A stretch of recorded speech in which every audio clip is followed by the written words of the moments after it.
the Next in Line podcast, where we are helping to prepare you for whatever is next in line. As always, I'm your host, Chance Pitts, and I would like to thank you for tuning into this episode. Guys and gals, welcome into the Next in Line podcast. If you're new here, welcome. It is awesome to have you. We love to see the numbers grow, love to see new people getting involved with the movement and working towards whatever's next in line for you. Guys, a couple ways you can help us grow is by sharing the show with like-minded individuals if you receive some kind of value from the show. And another way you can do that is to subscribe or to like or to give us a rating or review on whatever platform you find yourself listening on, guys. That's going to help with our visibility. It's going to help us pop up a little bit quicker in the search bar when people look for self-help or personal development kind of shows. You can also screenshot this episode and post it on social media. You can tag us. Our profile is at Next in Line Development on Facebook, Instagram, and TikTok. We'd love to interact with you there. You can shoot us a DM. Let us know what you think about the show, and let us know if there's anything we can do to help you out, because that is our overall goal here at the show. Guys, I'm still training towards the 100-mile race I have coming up in the form of the Habanero 100 race over in Cat Spring on August 20th. I think we got about 12 and a half weeks or so to really get into it. I'm still battling a knee injury, but we're working through it, getting back healthy, taking it easy until we can really push into this training schedule and get some things going. Additionally, we have an obstacle course race we're going to take part in on the 28th, so not this weekend, but next, over in Belton, Texas. That's the Spartacus Dash that's hosted over there. It's a local race. It's an awesome time. We did it last year and had an absolute blast. We've got a handful of people going out to the race this year that are going to run with us, and we'd love to see you out there. So if you're out there, guys, don't hesitate to reach out. Shoot us a DM. Reach out to me on social media, at email, whatever it is, and let us know if you're going to be there. But guys, I really wanted to get with y'all and drop a Thoughtful Thursday today, but I realize that this format follows a little bit more alongside the lines of the typical podcast that we put out. So I'm not going to call this one a Thoughtful Thursday. We're just going to keep the title normal for now, and we're going to move on into the show. So let's go ahead and dive in, guys. So as we know, every single generation that we've seen tends to have its own kinds of stereotypes. And as a millennial, there's one stereotype that sticks out, and I know that I embody the absolute fullness of this stereotype in every single way. And that stereotype is impatience. Now, I grew up in a culture of right here and right now. I grew up in a time when we have instant gratification. Everything is right at our fingertips at all times. We have computers and we have cell phones and we have access to information at a rate that has never been seen before.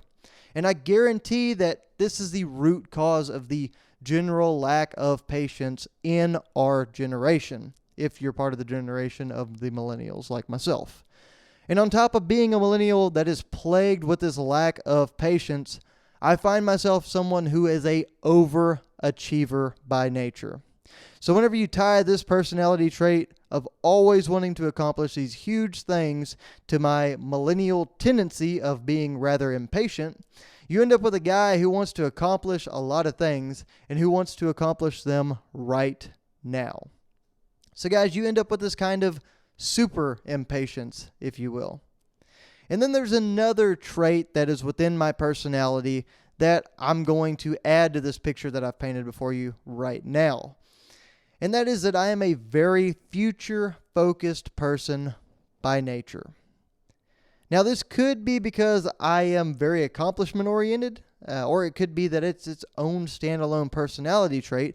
But either way, whenever I find myself impatiently looking to achieve something great in the future, you can see where my life quickly becomes riddled with restlessness, confusion, stress, and even frustration. And all these emotions that I constantly feel tend to come to a head under one single name, as I mentioned, impatience. Now, guys, seeing this huge impatience as a weakness or a hindrance, I knew that at some point I was going to have to work on how this impatience manifested itself into my life and how I let it become part of my life. And to do that, I was going to have to do a couple of things. So for one, I was going to have to change the way that I looked at patience as a whole. Then number two, guys, I was going to have to expose myself to situations that required me to exercise extreme patience. So let's dive into those two things real quick. And I want to start with number one, how I look at patience. For this, I'm going to need y'all to go ahead and do me a favor, guys. Break out the goggles, the gloves, the aprons, and get ready because we are going back to science class. And if you don't get that reference, guys, roll back to the episode 18, not your typical science class. And this will make a lot more sense and it'll get you up to speed for this one. But for now, y'all go ahead and keep tuning in. But guys, in science, we know for a fact that there are two basic kinds of energy. We have kinetic energy and we have potential energy. Now, kinetic energy is the energy an object possesses due to its motion. And how I would relate this back to you and I is when we are taking action in life. That's when we're executing and when we're achieving. It's the adrenaline that we get and the feeling of competition that starts to drive us in the right direction, to move us, to motivate us. It's Kobe Bryant hitting that buzzer beater. It's David Ortiz hitting the walk-off homer. It's Usain Bolt and Michael Phelps both pulling away from the competition at the Olympics. It's the greatness that gets celebrated, guys. It's the victory, and it's the highs, and it's all the things that we chase trying to find success. And we get so caught up in the moment and so caught up in that kinetic energy that we overlook the importance of all of the potential energy that we have in our lives. We overlook what the potential energy is and how it really serves us within our lives. So guys, that brings up the question, what is potential energy? So potential energy is the energy possessed by a body by virtue of its position relative to others, stresses within its life, electric charge, and other factors. Basically, guys, potential energy is stored energy from an object and its lack of motion or progress. Another way to say that is that potential energy is patience.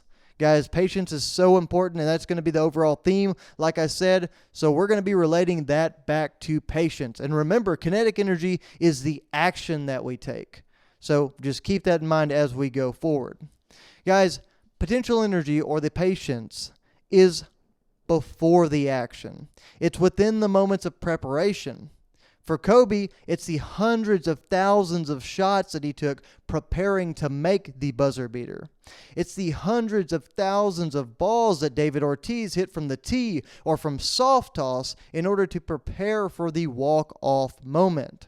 It's also the miles and miles of running or swimming that Bolt and Phelps both had to do in order to prepare for their Olympic domination. It's also the energy that we don't see that is built up through the process of planning and executing every single day. And it's just waiting and waiting to be released. It's waiting for the time when the switch will be flipped, guys, and it will be converted into kinetic energy. And if it's built up highly and is built up correctly and it's converted correctly, then it will actually be celebrated in the form of kinetic energy. It's going to have the buildup. It's going to have the success, and it's going to go from being this mass of potential energy over here to being this explosion of kinetic energy, and it's going to get you those big moments. It's going to get you the Kobe moment. It's going to get you the David Ortiz moment. You're going to find success if you do things properly. So guys, one thing to remember in this entire thing is the importance of the laws of energy. Make sure that you know if there isn't potential energy stored, primed, and waiting, then there cannot be kinetic energy. So in relationship to our lives, there can't be big action without big patience. We need the potential energy in order to have the kinetic energy. We have to work every single day to stack that energy, to store it, and store it so that we can be ready for greatness and ready for the conversion. And then, guys, we just have to be ready for that breakout moment. We got to know when to act and how to act. And we got to know that that breakout moment is coming from a foundation of patience and persistence, which brings us to the second point of this topic, and that is how to practice extreme patience. Guys, with anything that I've wanted to accomplish in life, if it was truly worth trying to accomplish it, it required patience. And the bigger the thing I was trying to accomplish, the more patience it took to accomplish. And I knew that I had to start practicing patience in my life if I was ever going to start accomplishing the goals that I had set for myself. So I started with the things that I knew that I could do, making small adjustments day in and day out in order to begin exercising patience so that I was ready whenever opportunities began to present themselves within my life. Guys, my career was the first place that I started doing this in. I started out with a heavy machinery company as an inside sales rep. I've told that story in the introduction podcast, so I won't get too far into that. But guys, I wasn't where I wanted to be whenever I started out. I had been in management before. I managed a large cow-calf operation in Central Texas. I was comfortable being a leader and being in charge, and I knew I had to grind it out to get to that point, but my goals were in leadership, not with being a entry-level inside sales rep. So guys, I came to work every single day and I busted my ass. I did all the work that no one wanted to do, and I made the place run like a well-oiled machine. I did my best day in and day out until that opportunity presented itself for me to transfer to another store and learn more and provide more value for the company. And there you have it. Potential energy converted to kinetic energy. I transferred. I moved to a new store. And then I did the same thing there, guys, working day in and day out, busting my ass, traveling where I needed to. I was working late. I was taking on all the tough jobs. I was going above and beyond until I found an opportunity for promotion into a leadership position. And again, guys, potential energy moved into kinetic energy. And the same can be said for my weight loss journey, guys. And we can call it my weight loss journey. We can call it my body transformation, or whatever you want to call it, guys. My mental transformation. Whatever it was, I had to execute. I had to execute day in and day out. I was running and then going to the gym. I was biking and then going to the gym. I was eating right and then not drinking and going to the gym. And guys, y'all get the picture. And slowly but surely, within this process of patience and persistence, I was able to find myself in the best shape of my life. And guys, that's just another example. Potential energy to kinetic energy. Guys, with the last example, that's also still the most relevant thing to me now. I had to exercise the patience and build up the potential energy to become an ultra runner. There's no way you can just go from being this overweight and out of shape guy to being able to run 60 plus miles without exercising your potential energy. I had to develop a plan that involved months and months of training, and then I had to execute, guys. I had to stick to the plan every single day so that I could prepare to be the best that I could be and put my best foot forward when it came time to tap into the kinetic energy. I stacked all of the potential energy that I could and released it into kinetic energy with a 12th place finish in my very first ultra marathon, the 50K run at the 307 Project over in Georgia with Chad Wright. Then, guys, I was able to do the same thing as I executed a 3rd place finish in my first 100K ultra marathon.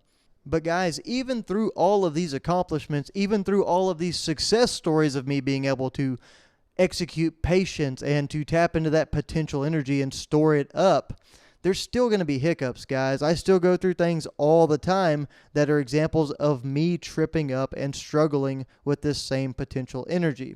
There's still times whenever I find myself caught up in all of that kinetic energy and all of the highs and all of the fun and craziness and adrenaline, and I end up ignoring the patience and ignoring the potential energy. For example, my second ever ultra marathon resulted in a knee injury in a middle of the pack finish because I was not patient.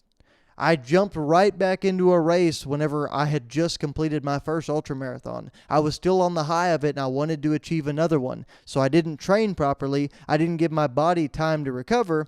And that lack of potential energy buildup resulted in a subpar release of kinetic energy and an injury that ended up setting me back even further in my training schedule for my next ultra marathon. And guys, even now I still find myself struggling as I battle through another knee issue, like I mentioned at the beginning of the podcast, and I find myself not wanting to be patient enough to rest and recover and let that knee heal up properly.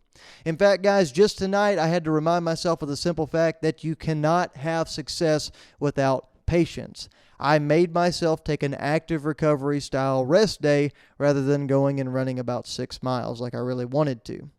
And guys, that's a huge reason why I think that ultra running is a great exercise for my patience. I know it's probably a little extreme for some of y'all, and y'all probably think I'm crazy, but I think it's great for my patience because in no form or fashion can you just go out and run as fast as you can and run 30 miles. I know within that realm you kind of do that, but guys, it's going to take a while. You're going to be out there for hours either way. It's not just something you can blow through and get done right now. You have to be patient, you have to stick to a plan, and you have to execute.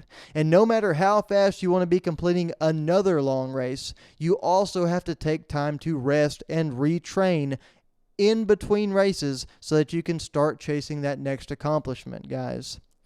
And that battle of forming patience and forming that potential energy is something that's never going to end. But it is something that we can all actively work to overcome by utilizing the 2 strategies that we discussed today. We can change the way that we look at patience, and we can exercise our patience by doing things that require extreme patience. Guys, I hope y'all enjoyed being back in the science lab with me today. And as class dismisses, I want to leave y'all with a very important question to ponder. What are you doing to build up enough potential energy within your own life so that you can release the kinetic greatness that you so desperately want to achieve? Guys, thanks for tuning into this episode of the Next in Line podcast. Remember, it's on a Thursday, but it's not a Thoughtful Thursday. Make sure you check us out on social media. That's at Next in Line Development on Facebook, Instagram, and TikTok. Make sure you share the show with like-minded individuals who might get the same kind of value. Make sure you subscribe to us on whatever platform you're listening on. Interact with us on social media. Check us out. If you're going to be out at the Spartacus Dash on the 28th, we would love to meet up with y'all and see y'all. And always be prepared for whatever is next in line.